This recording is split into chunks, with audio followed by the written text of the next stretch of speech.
wondering, what do you think it's going to take their team to reach, quote unquote, the next level of getting towards the very top of the conference, competing for a championship? Because I know you haven't been real pleased with your team through 4 games so far. And I think that's normal. Coaches usually aren't pleased with their teams, at all times. But I thought in last week's game we did have some good plays in that game. I thought there was some physicality in that game, but sometimes you just got to take a look in the mirror and dig and just look at your heart and your soul and figure out where you want to get to as a team and as a player as well. And thinking about the sacrifices that you have to make. Sometimes on the football field to either get your teammate open or take on a block so another teammate can make a tackle or something like that. But just doing your job and doing what you're supposed to do and doing it at a high level. My biggest question right now is just how physical we are as a football team. I want, of course, the most physical team, on the football field. I just don't think we've quite reached that yet. So it's just how they practice, do things in practice. They have to do things physically.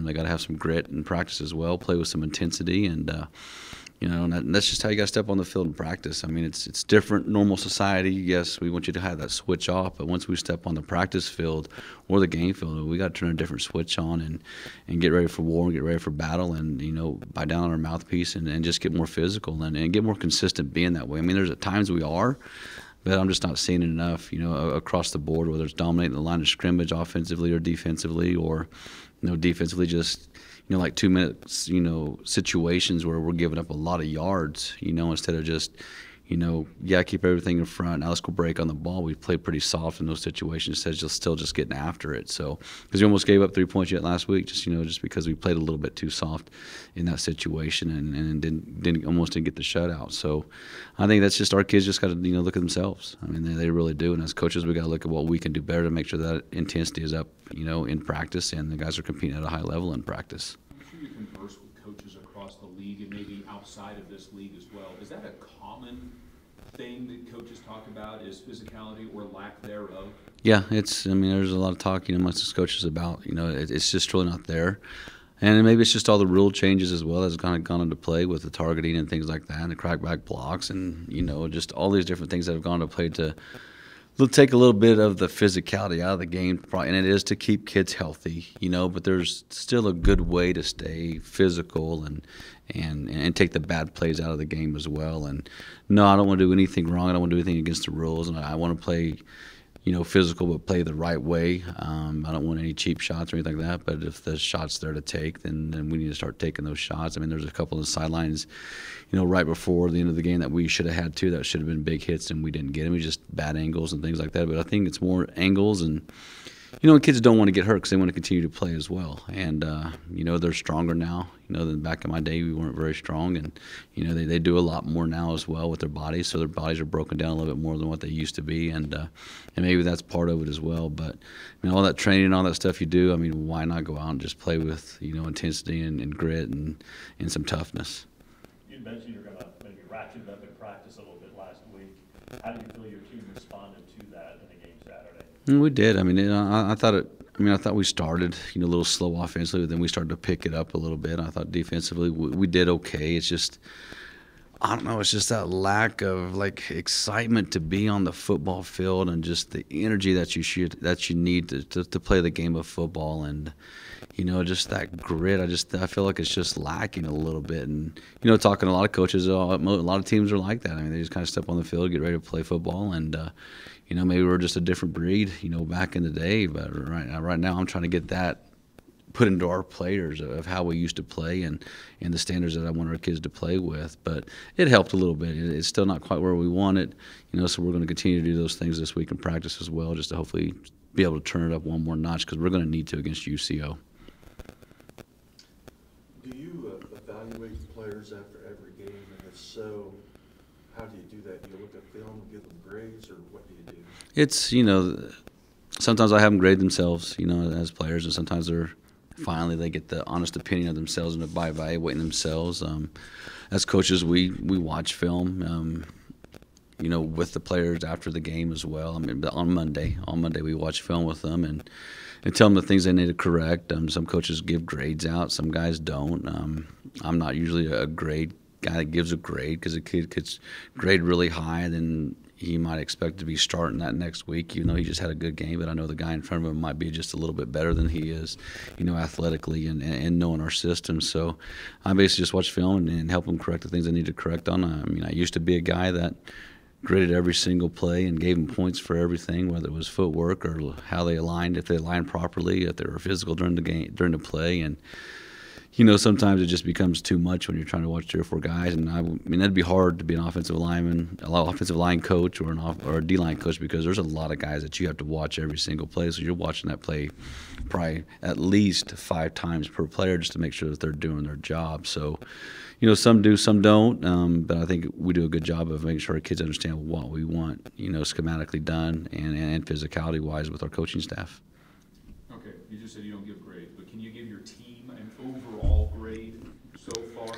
I say we're about in the B range right now. That's kind of where I feel like we're at. We haven't quite made it to that championship range of being an A team yet, and that's just the things that, I'm open and honest with them too about the things that they need to work on, just like I am with you guys. And they need to be more physical. They need to be more consistent, in playing well. They need to quit taking plays off. They need to give better effort and play with a relentless effort, every single play. I just feel like we have guys that, there might be 9 guys playing hard on the field right now and the other 2 aren't, and it costs us. So those other 2 guys, we got to get to step up a little bit and start making plays for us. Do you think it's a case of guys trying to do more than their job, or they're not doing their job to their capacity? I think it's a little bit of both. I think sometimes some of our guys are trying to do too much instead of just doing their job like they're supposed to do. And if they do their job, they'll be in the right spot for the next guy to go make the play. And on the other hand, I think it's just guys not doing their job at all and not holding themselves accountable and not playing hard. And sometimes it's just lack of effort sometimes, on the field, which that is something we don't preach at all. So, we got to make sure this week we get that coached up and practice and make sure they're doing the right things. But it's a mixture of both. Somehow we got to fix it and get them ready. You mentioned big challenge in UCO. Obviously, they've had some impressive wins. What stands out when you watch them? Number one with their offense is they're very, very, very fast tempo. I mean, they're averaging 90-something plays a game, and I mean, it's quick. They try to keep you on your heels. So I mean, they try to keep you from doing a lot of things defensively, and it's really worked out for them and to their advantage. Got a quarterback that gets rid of the ball really quick. They got good receivers. They got great tight ends. Their offensive line does a great job, protecting the quarterback. And when it's time to run, they're very physical up front on the run as well. And their 2 backs that they used are strong, powerful kids. So, I mean, they're very well-rounded. They have a very solid core of kids there that play really hard. But I think it's mainly going to be the tempo and us getting used to that tempo here in practice, which is hard to show our kids that in practice just because it's so quick. So, I mean, we're trying to run 3 huddles, with scouts, but you also don't want to wear your offensive linemen out as well because you only have like 2 groups of those guys. So kind of wears them out. So it's kind of give and take here and there, but we got to find some way to get some tempo. And then defensively, I mean, they have some very skilled, secondary guys, and they got some good-looking linebackers and a defensive line that's very strong and powerful, and and get a lot of pressure on the quarterback as well, and do a very good job in the run game of stopping the run. So, I mean, they're just a very well-rounded football team right now that's playing hard. They got great special teams,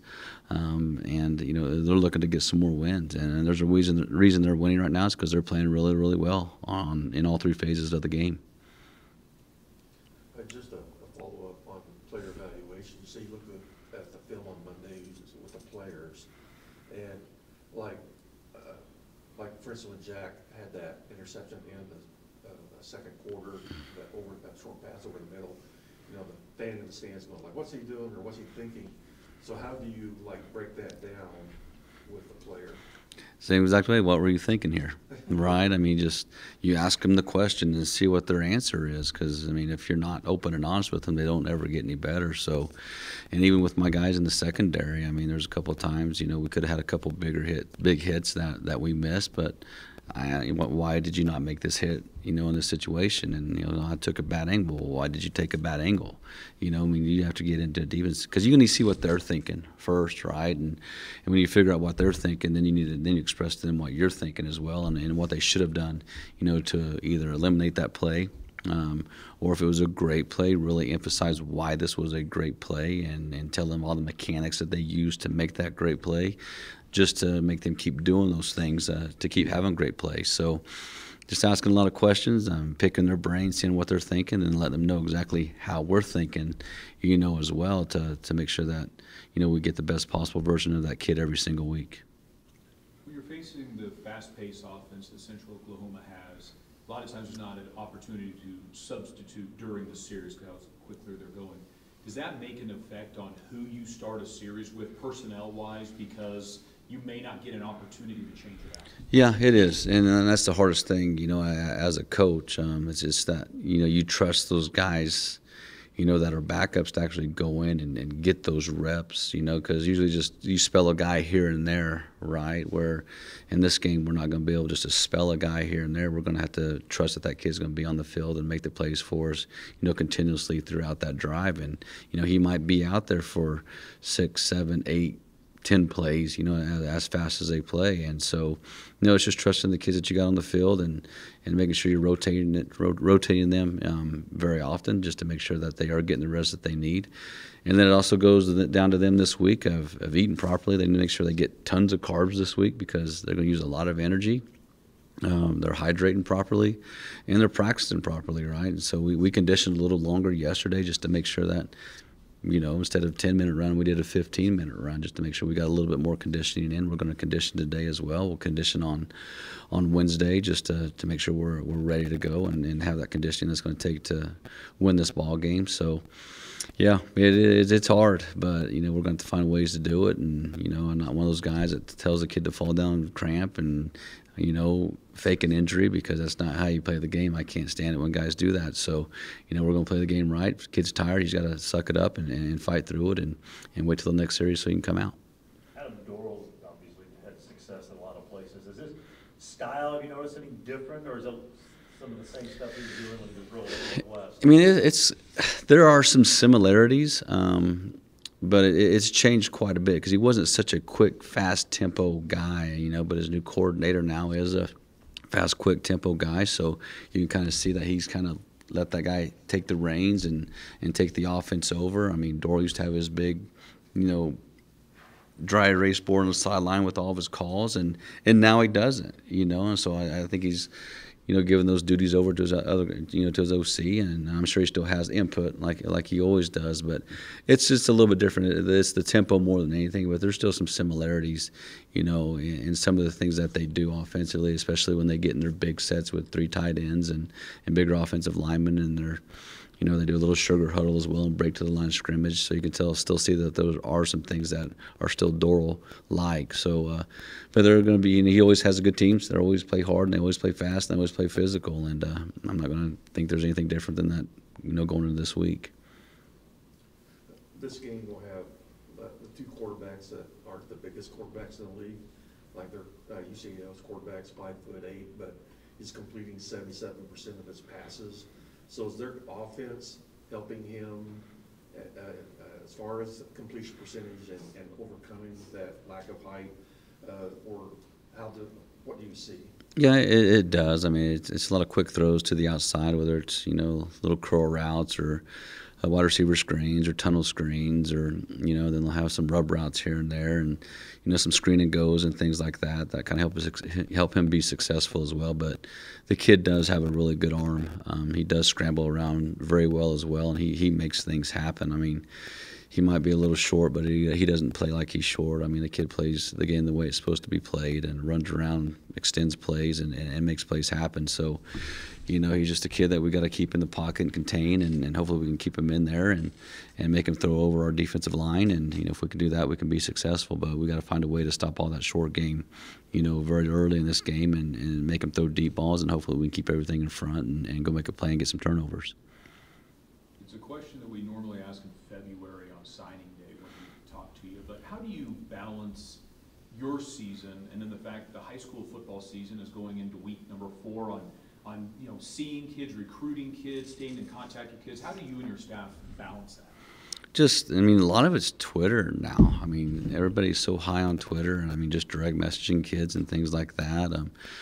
going through the spring or early and evaluating our kids. And, we have a board with every position on it. And every position has about 80 kids, to evaluate. And then you find your top ones, and those are the ones you kind of hit. And then as the season goes on, and like week 2 or 3 here, check their Twitter, see where they're at, who they've been offered by. And, it's a Division I school that they've been offered by, then we're pretty much got a chance that there's no chance that we're going to get that kid. So we'll kind of move on to the next kid on our list. So, and then trying to get him out for visits, game day visits as well. So it's just that constant communication amongst our staff of, hey, is this kid coming in yet? Have you talked to this kid? And that's how recruiting is. It's 24/7 year round. I mean, it's nonstop, and it's tough. And then with all the graphics and things that you try to do now and send out to kids so you can kind of be up to par with everybody else, we have to do those as well. So it's just nonstop. And then when we go on the road, like when we went to Northwest, we stayed in Kansas City, so we went out and watched games in Kansas City. When we go to Oklahoma City this weekend, we'll